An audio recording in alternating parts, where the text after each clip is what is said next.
The carbon fibre expert Rob is back by popular demand. Because the bike is stuck between his sweaty legs. This video was completely off the cuff with zero planning, but there was way too much good info streaming from Rob's mouth for this not to reach YouTube. Take a hacksaw while it's loaded and just nick the middle of it and see how many people will be squinting. So we'll talk about the weight of frames. I wish the bike was a bit heavier in this headwind, you know. We'll talk about the evolution of carbon bike frames and the common issues that Rob sees. Had a bad moment. How different frame shapes affect the rider and rider comfort. Where do you give the rider any relief? We also may touch a nerve for a few people. Disc brakes are in, which is great. All this info from Rob comes from over 12 years experience and 14,000 carbon bike frames fixed by Carbon Bike Repair UK. So let's get into it, shall we? We want to talk about the evolution of carbon frames, right? With carbon fibre, what have we achieved from this frame to this frame? And you say, well, firstly, the weight difference. I mean, arguably they'd be similar size, but this one is a lot heavier. And you'd say, well, how is that possible? First of all, carbon bikes has been such a good thing for the industry. I mean, we had so little options when we had steel frames, and then aluminium. There were still limited options with shapes and stuff, but carbon it's just amazing stuff. It's just allowed the guys to go crazy with shapes, designs, put DNA into these bicycles that no one can spot, and then you create a special thing about them. It's constantly evolving. So by the time this one gets into this hand, and this becomes the old one, what's going to be this frame? I see what you mean. Where's it going? It's constantly going. Weight has almost been neutralized now. Weight.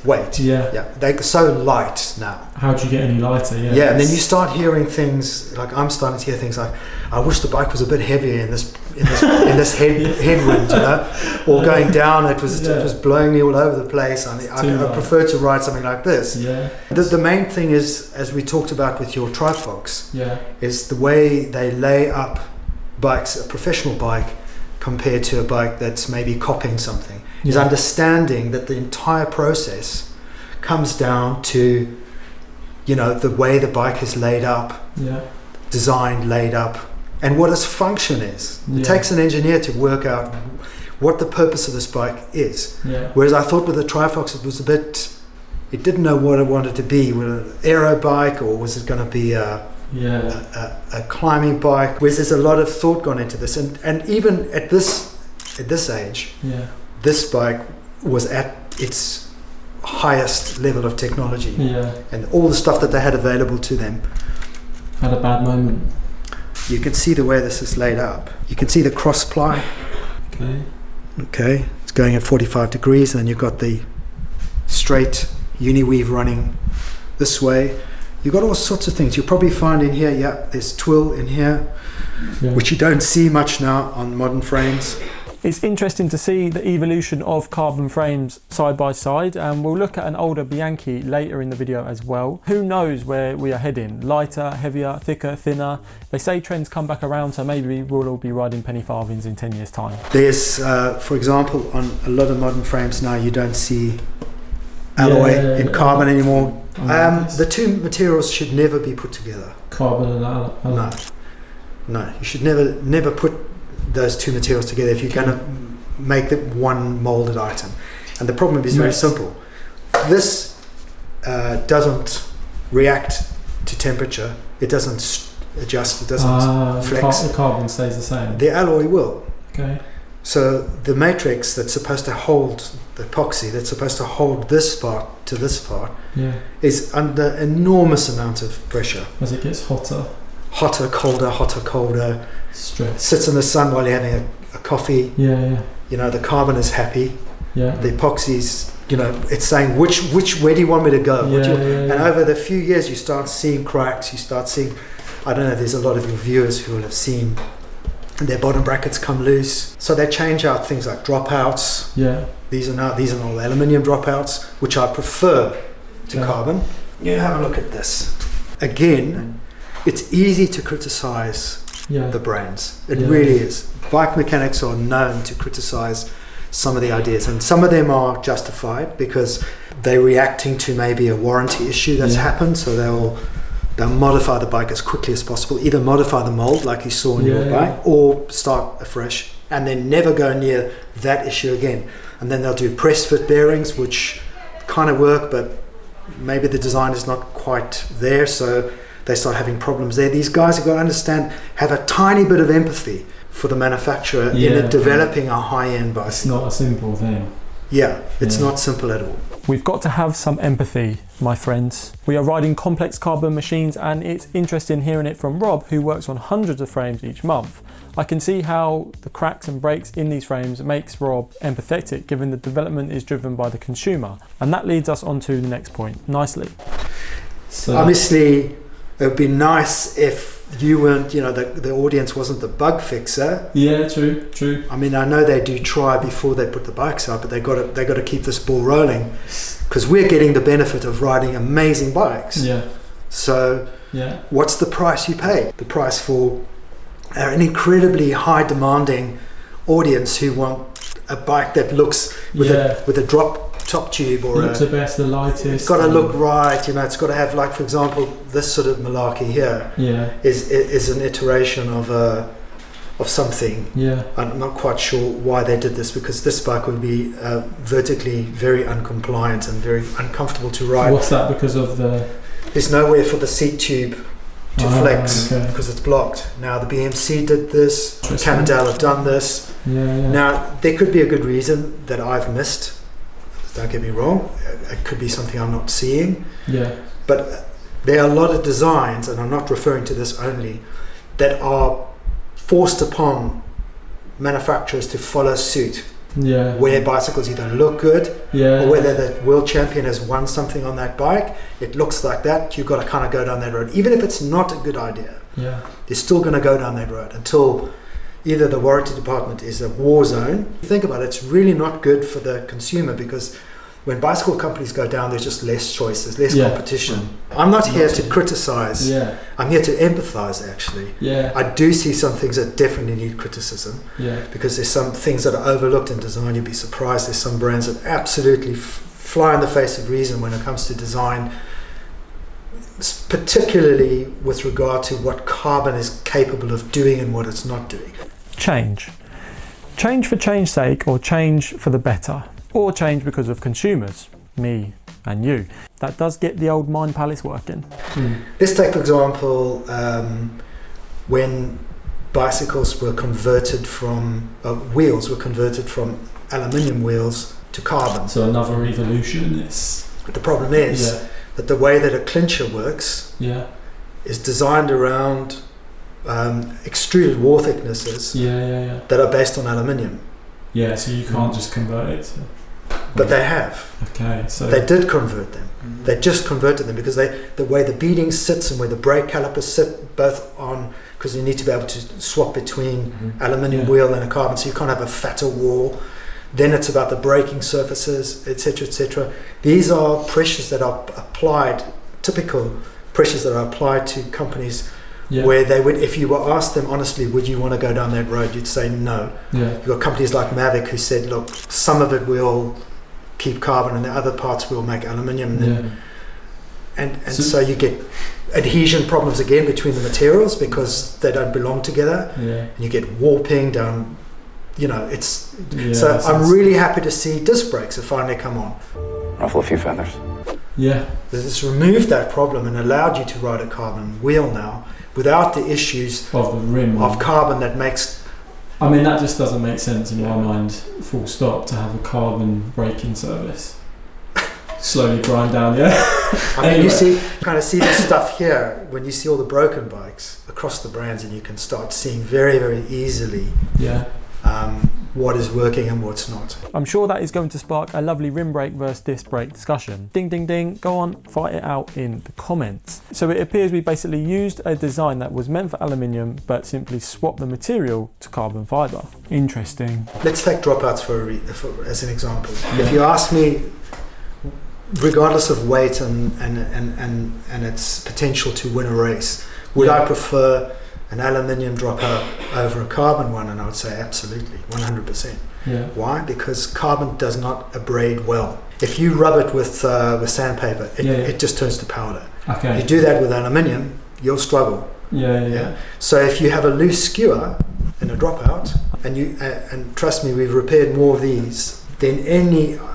99% dropouts. Carbon dropouts. From the day we started 12 years ago, all carbon dropout problems. So that tells you clearly the decision to go carbon has been possibly because of this bonding, the relationship between these two alien materials, forcing them together, and then just running out of steam to try and solve why the paint is cracking on the join line. Yeah, so you just say go carbon. Just go carbon and we'll see how far we go. Some of the older bikes, if you remember, I'm not sure if they still do that, had little washer faces on them, aluminium ones, which are brilliant.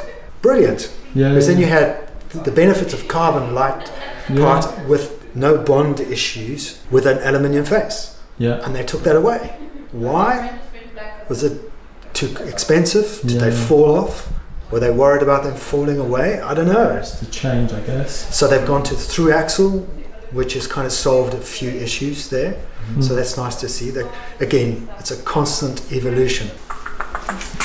So this brand, and they're not alone, has chosen not to put a face on this carbon dropout. You feel the aluminium one, there's hardly any wear. You can see some marks on it from the skewer grippers. Yeah. And then you look at this one, which is a similar age, and you can feel the ridge. And it not only wears the outside, as soon as the skewer is compressed down and there's pressure, and it starts to eat the carbon away, it starts to get looser. When it gets looser, the axle that's sitting in this ridge starts to move up and down, back and forward, particularly on the chainstay side. Yeah. So what some of the manufacturers have done is on this broken hanger, they've actually put the hanger in the way of the dropout to stop the dropout from wearing on the drive side, because the chain side is pulling more than the non-drive side. Nothing like turning your lovely carbon dropout into a grinding mill. What can we do, people? I like the aluminium face, that makes sense to me, but then we're back to aluminium bonded to carbon. Let me know your experiences down below and what you think. Now this is a point that I need to make about road bikes. Time trial bikes and mountain bikes. They are the test bed for a very popular bicycle, which is a road bike. Yeah. They test all kinds of things, mountain bike with a through axle and many other things. Yeah. Time trial bike, various aspects of that bike's functionality, and they trial them, excuse the pun, and then they start to adopt them. It is, I mean, there's all sorts of issues that say a UCI compliant road bike would have over a non-UCI compliant bicycle. And you can see here the UCI compliant bike has a clear label on the front. In the UCI clause it says the bike must be available to purchase in order for it to qualify for a UCI race. And there's a lot of negativity about that, and it stopped the evolution of. Has that always been the case? Has it always? Well, I don't know when that clause came in, but it's been going for a long time, and it's basically a leveler. It's a leveler, and it's a good thing, because when you train really hard and you can't get in a big team with a bike that's made specially for them.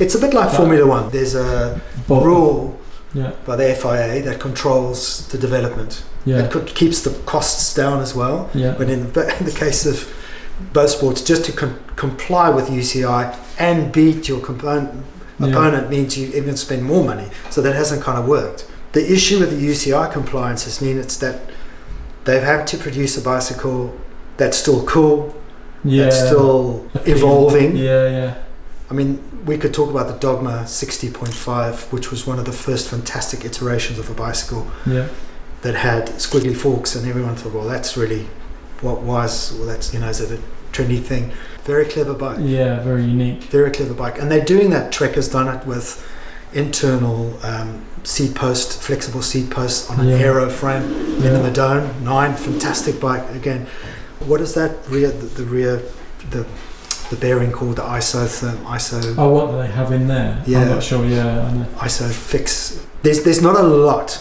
on a road bike that they can develop anymore. Keep pushing. Compared to that giant I showed you earlier. So the UCI keeps it a level playing field. If it's anything like Formula One though, I'm sure there's a bit of rule bending. I can see why you need those guidelines though, or we'd all be riding some absolutely crazy funky frames and carbon frame shapes. Torque tools. Torque tools. Must have a torque tool, calibrated torque tool. It's very important.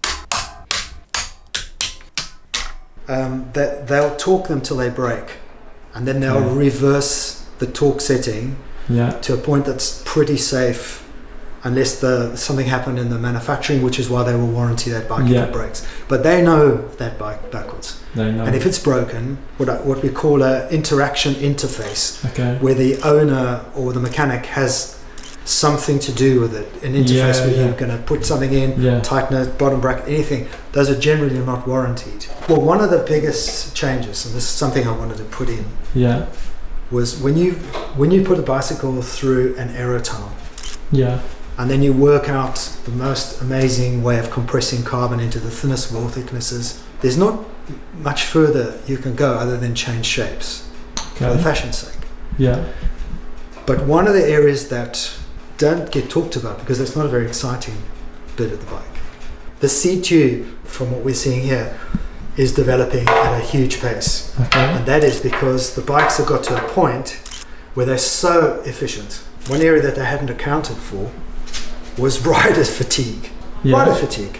So you put them on an old Venge and an old Dogma, and I don't know if you've ever ridden one of those bikes, but they are hard bikes. They're super fast. Every bit of watt comes out of the pedal. There's hardly any lateral compliance. It goes, but you are dead tired at the end of the day. It takes its toll.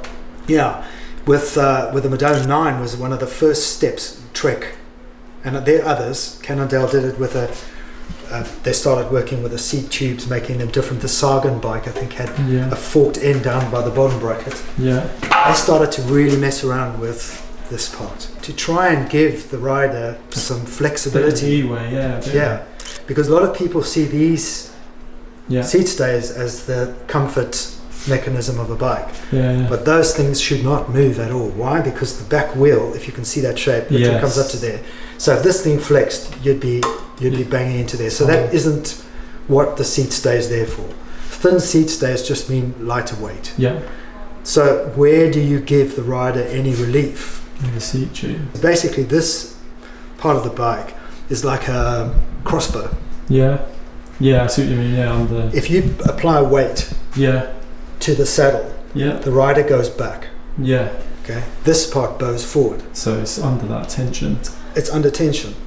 So what they're looking at now is that if you stop that from bowing, you've got to control it. But if you stop it, like it's happening here, then you may as well have a thick post in here, because you can't do anything with this. There's a lot of development work going on these frames, and sometimes you can see them clearly, sometimes not so clear. But you could overflex it, which would mean that the back tail gets whippy. And when it gets whippy and you don't feel confident, the back wheel's not on the floor. So you need to start dialing back. And the beauty of what I said earlier about developing bicycles with carbon without changing the mold is you add carbon. You take carbon away. To make it, and you can dial that bike in like a finely tuned piano. It's really brilliant. This is me playing the piano. Plus, I just actually wanted some airtime. It seems there is plenty of development in and around the seat tube, hopefully making us all a little bit more comfortable in the long run. So this is like an evolution happening right here. These guys are looking at this design and going, this is the best thing at this time, right? You've got aluminium down here, fine. You've got bolts, Allen key bolts, you can take them off, replace them. Great. The fact is that the aluminium, you don't ever have to replace them. But it was nice to have, which you don't have now. Then you've got this enormous chunk of material here for no reason. And then you've got absolutely no consideration at all. It's just a circular tube. It's just a circular tube, which stops this part from collapsing. Because it's like a house of cards. If you think about that, if it collapses this way, if you get it's under that tension. If you get hit from the rear, right? The rider goes back, actually. The bike goes forward because the vehicle is faster than the rider. So that tension, because the bike is stuck between his sweaty legs, it's literally it literally is. The saddle is locked in between your legs. You don't have time to, you're locked in there. So that pressure from the top, plus if you like 80 kilos or whatever, there's a lot of tension going down on the end of the seat post. It's like you said about there. It being a bar and arrow under that tension. Boom. And then take a crossbow and take it, let it go, and take a hacksaw while it's loaded, and just nick the middle of it and see how many people will be squinting. So that's why the seat tube's so important as well, then, because it's under that tension. And no one has had any consideration here. This is the safest route, right? But they have had no consideration for the rider whatsoever. It's not this company's fault. Yeah. At this period, they were all doing the same thing. They were working on things like this, getting more shape into, you see the way they're asymmetric shape. A lot of angles and things to try and stiffen up this whippiness that's happening on the back. So we're just getting them. So they were dealing with this part of the bike in this era, dealing with this area, dealing with the tubes, lots of funny shapes on the tubes, and the top tube and all this sort of stuff around here, and they missed this bit. This bit was, the rider was incredibly fatigued on a bike like this. But everybody was the same, so it didn't matter. I'm not sure about you, but I'd still love one of those Bianchi frames, even if it does feel like I'm riding a brick down the road. I must admit this frame really did stand out, but I'm sure the eagle-eyed amongst you spotted the huge crack in the top of the seat stay, which makes this a write-off and also makes me pretty sad. To fight on the evolution side then, I'll ask you, is there anything you'd like to see, or the thing you'd like to see the most? I don't know if there's anything. Well, now disc brakes are in, which is great. I'd like to see carbon dropouts disappear completely. I think they've got to get rid of that. I'd like to see a better solution for anything that's going to be clamped by a human being. There should be a better system. It's really unfair when you're producing a high performance bicycle to give it to somebody who's not mechanically minded. That's true. To then suck up the result of a crack, because on aluminium or metal it might bulge a little bit and you could probably hammer it back yourself. But when this goes, you really are you're in for a retail discounted replacement frame. So it's not a very user-friendly thing, carbon fiber. You'd like to see these things have got to be changed. These are compressed in riveted bottle cage holders, and if you tweak them just a little bit too tight, they start to spin. They lose their grip. They lose it, This is a really bad thing.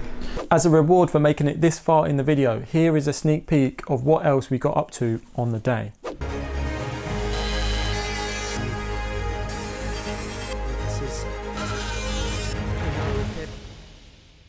A big thanks to Rob for sharing his knowledge and letting me record and hassle him for a whole day. If you haven't already, do watch this video where we cut up this Chinese carbon frame and found something pretty bad inside. It wasn't good.